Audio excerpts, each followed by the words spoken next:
In this lesson, we'll have a little bit of fun with things like backgrounds, sound effects, and animations, just to make the game feel a little bit more exciting and interesting.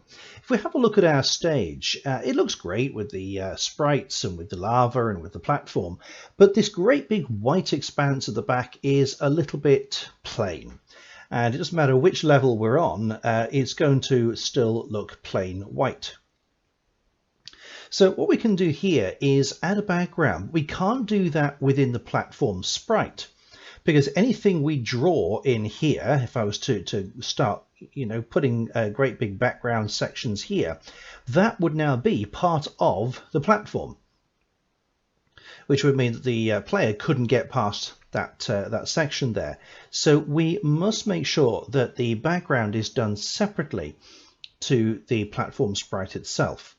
Now, fortunately, on the far right-hand side of Scratch, there is this backdrops section, and that's what we need to use here.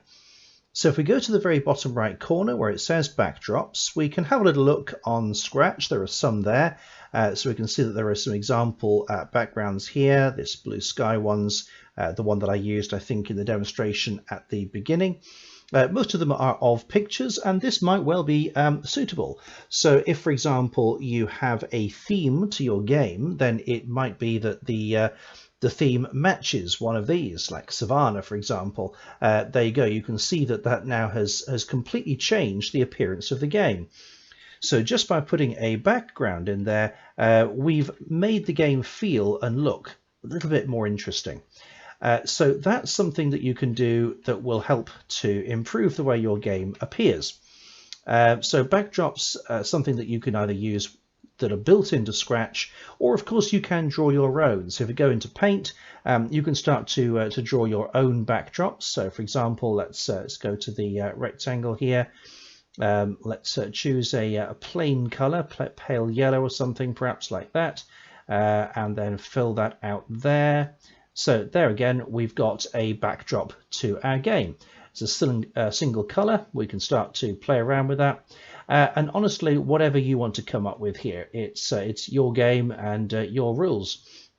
So if you want to do something really stupidly just mad like this, that's fine. There you go. You've got a backdrop and you've got your game playing there.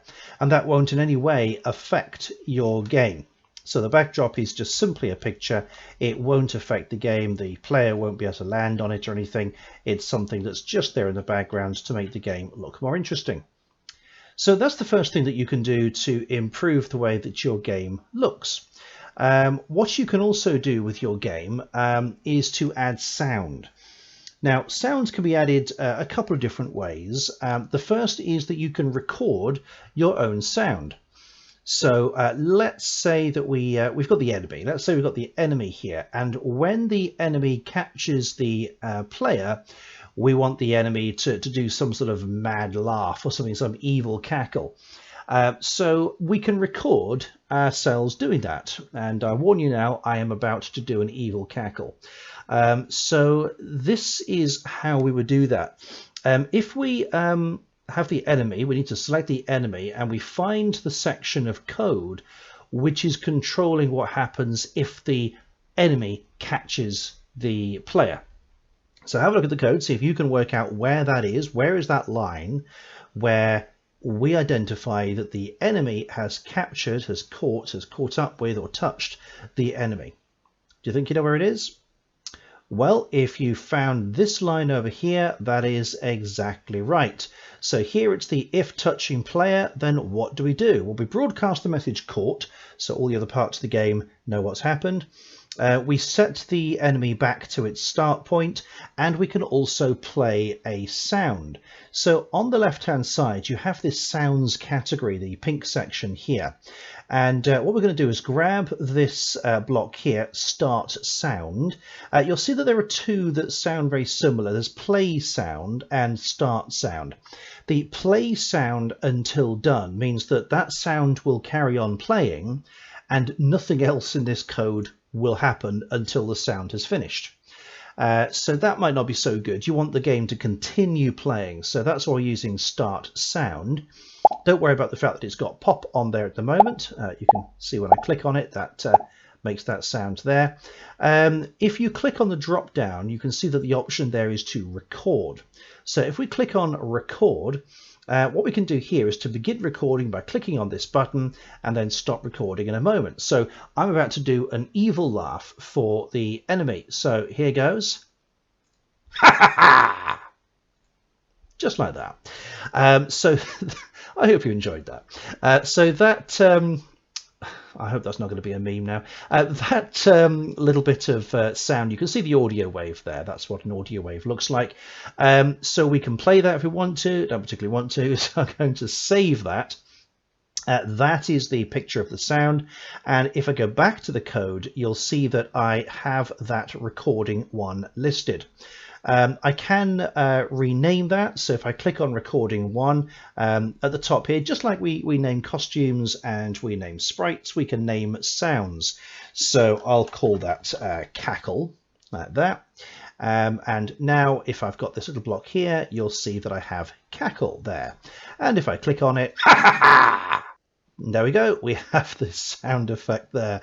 This is getting ridiculous. Right, so this block here is going to go inside this section. So if we're touching the player, we start the sound cackle, and while we do that, we broadcast the message and we go there. So let's run the game and see what happens. So I'll click run. And now, of course, I won't be able to get anywhere near the enemy because I'm so... Oh, there we are, died instantly. So useless at playing the game. There you go. You see, it works. So you can record your own sound effects. It's a bit of fun.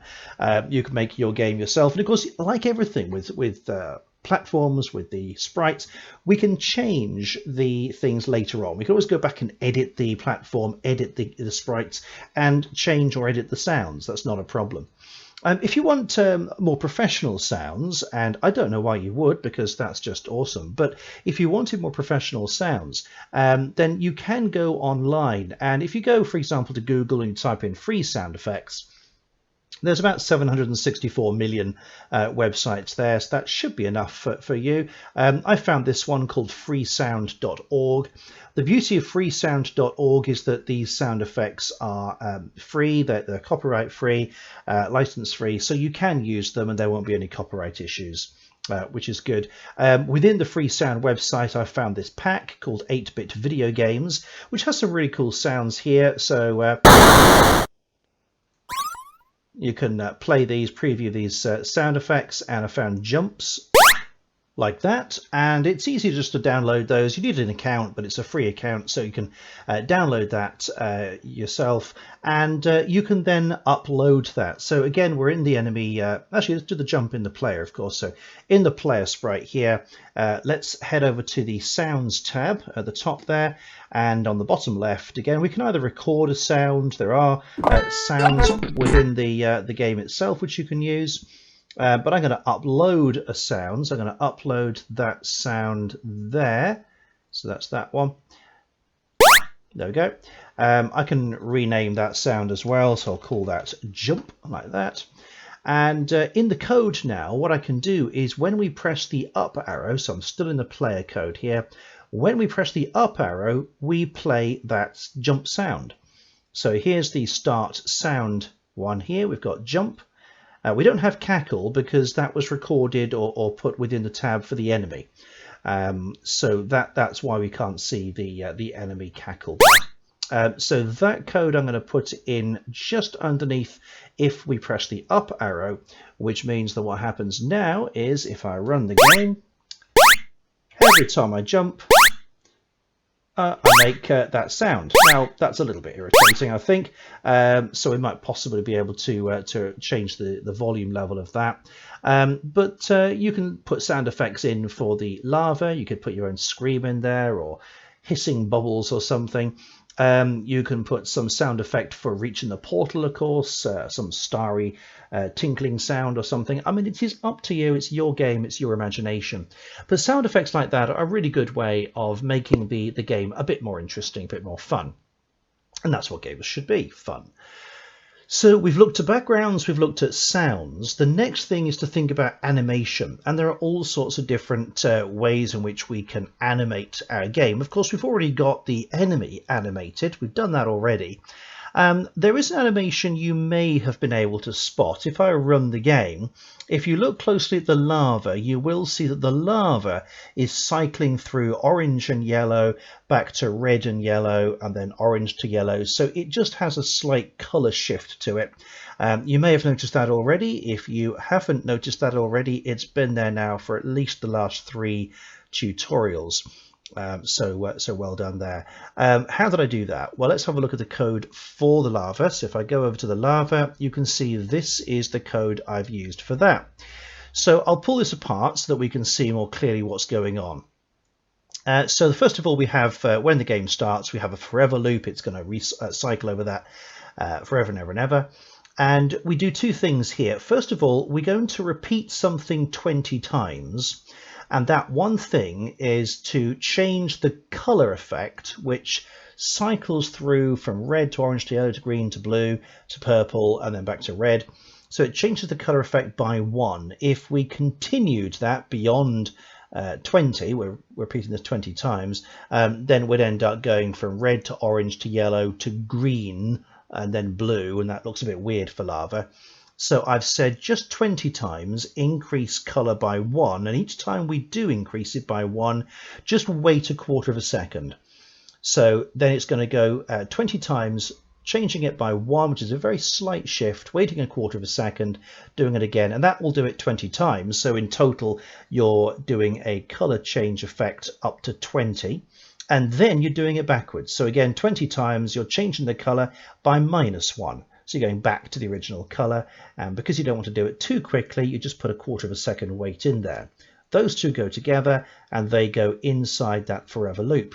And that's what changes the color shift of the lava. If I was to increase that from 20 to 100, say, let's do that now, you'll see that that will obviously have the effect of changing the lava to colors that it really shouldn't be. So it starts as red and then goes to orange. Then it heads to yellow, and then it'll start to go green, and then it'll go to a pale light blue color, and so on. So that now doesn't look anything like lava, so that's not really working at all for me.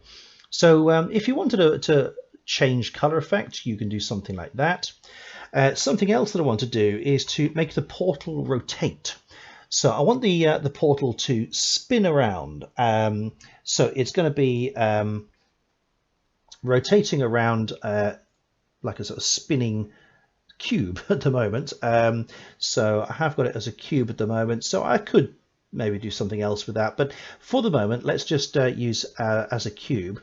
So how do I rotate this on the spot? One thing we've got to make absolutely certain of, if you want to have a spinning shape, is to make sure that that sprite is in the middle. So it's right in the center of this area. So the center of the sprite is over the center of that that dot, where that little target is. If it's not, weird things will happen. They could be good things, but they probably aren't what you want. So let's make sure then that we go over to code, and we're going to grab the green flag, put that at the top there. And this is going to be something that repeats forever. So it's going to be constantly doing this. So what we'll do is we'll have a forever loop, and then in motion rather, we're going to turn. And depending on how quickly we want to turn, we could have 15 degrees or we could have 1 degree. Let's run it and see what happens. So keep your eye on this portal down here. Okay, so that's spinning fairly quickly, probably a little bit too quick for me. So I'm going to stop that and I'm going to slow that down. Let's try 5 degrees now, and I'll go full screen to show you this. So there we are, 5 degrees, and that's spinning quite nicely now. So we have the lava changing color, we have the portal now rotating or spinning there. One other thing that I will show you is how to have parts of the platform animated as well. So how can we animate parts of the platform? That's something that I know a few students in the past have wanted to do, and it's a really good thing. However, you can't go into platform and draw something and just animate that one part. When you animate something, it has to be the entire sprite. So if it's going to be the entire sprite, then we need to draw a new sprite. So I'm going to click on the paintbrush. I'm going to switch back over to black, and I'm going to draw a rectangle like that. And then we'll just make sure that we move that into the very center like that. And then we'll just reduce that down a little bit, 80% I think. And I'm going to put that there. Now, an animation could possibly be that it fades out and fades back in again. So we could try that. Or it could be that it moves. I'm actually going to rotate this around, I think. I'm going to do it the other way around. I'm going to rotate that. So let's put it so it's horizontal. Like that. And I'm going to have this going from here to here. So it's going to be sort of sliding from there to there and then back again. So it's going to start off there and then slide to the right. So let's go over to code for this. Oh, we'll name it as well. We'll call this sliding bridge. There we are, sliding bridge. And let's put the animation in first of all. So to do the animation, what we'll need to do is, of course, have our green flag at the beginning to start things off. And it's going to be something that will go forever. So we'll put a forever loop in there. Now, of course, before we actually do that, we need to make sure that the bridge is in the start position, which is going to be just there, I think. Let's try and get that exactly lined up. There we go, that'll do. So let's grab the motion block and set the go to. So that's where it's going to begin life at the beginning. And just for the moment, I'm going to duplicate that, pop it over there because we'll need that later on. So now we're going to glide to a new location. So I'm going to grab this block here. I'm going to move it over to there. Now I know I've probably moved it up or down slightly. That's not a problem, but that's where I need it to be on the right hand side. So I'm going to grab the glide 1 second 2. So I'm going to glide for a while to this location here. Now, if I just put these two side by side for the moment, you can see that the X has gone from 9 to 102, which is from here to there. The Y has also changed slightly because I just moved it a little bit. I moved it down very slightly. So that was minus 46. I don't want it to actually move down, so I'm going to change that to minus 46 as well. That's why I wasn't too worried about it being moved up or down. It was the left and right that I wanted. So we're going to put this glide for 1 second. How long do I want it to be? I think maybe 2 seconds is probably, in fact, I'm going to go 3. I'm going to be gentle for this one. So glide 3 seconds to there. And then you might want it to pause at that end. Let's put a pause in there as well. So we'll go into control there and grab the wait. In fact, we could have a wait at the beginning as well, couldn't we? So if we wait before moving, wait for about 2 seconds, then glide. Then once we're at the other end, we'll wait for another 2 seconds. And then we're going to glide back again. So I'm going to grab the glide for, grab that. Glide for, what did I use, 3 seconds? Yeah, I'll have 3 seconds back. But these coordinates need to be those original coordinates that I had here. So that's going to be 9 and minus 46. There we go. So if I run that now, let's go full screen again. So you can see there's a wait for a moment, then the bridge glides, gets to that side, waits for a moment, and then glides back. And it'll keep on doing that over and over again. So great, we have a sliding bridge. However, there's a problem. And you may already see that. Oh yeah, I might get rid of that sound effect now actually. Bit of a problem because, as you can see, I can jump through it. So it absolutely doesn't work as a bridge. Why not? Well, because, let's first of all get rid of that jump sound for a moment, just because it's going to get really annoying. The reason is because the platform is something that the player is looking to see if it's touching. So here in the player sprite, We have if touching platform, and then again here for the up and down if we're touching the platform. But this is not the platform, it's the sliding bridge. So we need to test for that as well. Now don't worry, we don't need to copy all of this code. In fact, it's actually very straightforward. This question here needs to be if we're touching the platform or we're touching the sliding bridge, then we can do all this stuff.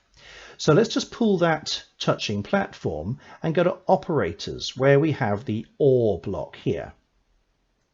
So if we are touching the platform or we are touching the bridge, the sliding bridge, there it is. And we need to do the same thing down here for the Y. So if touching platform, let's bring that out for the moment, pop an OR block in there from operators. So if we are touching the platform or we are touching the sliding bridge.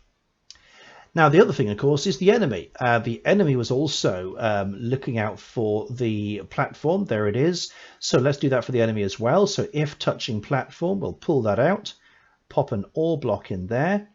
So that if we are touching the platform or we are touching the sliding bridge. And there we go. So now if I run the game, there we go. So if you watch the enemy here, they should now, if they hit the sliding bridge, there we go, bounce off the sliding bridge. So the sliding bridge is now affecting the enemy. Let's also now get the player, who is now no longer making noises. And it will show that the player can jump on that as well. So if we jump onto the bridge, you'll see that that now allows us to move across perhaps this area. So that could be a nice little way of being able to get across an area that would otherwise be impossible to jump. There we go.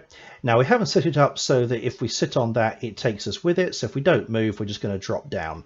That's something that we could always look at perhaps in a more advanced bit of coding, but there we go. So we can now animate parts of the platform as well. So that's adding backgrounds, that's adding and recording our own sounds, and that's adding animation for things like the portal, color animation for the lava, and even animated parts of our game. So it's getting quite advanced now, quite a lot involved in this game. So what are we going to be doing next? Well, in the next tutorial, we're going to be looking at giving the user a bit more of an incentive. So it's not just about getting to the portal, because if it was just getting to the portal, then the player is just going to try and take the shortest route. And we want to really challenge them. We want them to try and explore some of these other areas. How are we going to get them to do that? We're going to put coins in these other areas. So we're going to see if the user can collect the coins and not only get to the top level, let's say level 10, but to get there with the most number of coins. So if your friends are playing the game, then yes, they might be 3 of them, might all be able to get to the end of level 10. But which one of them has the highest number of coins when they get there? So that's what we're looking at in the next tutorial.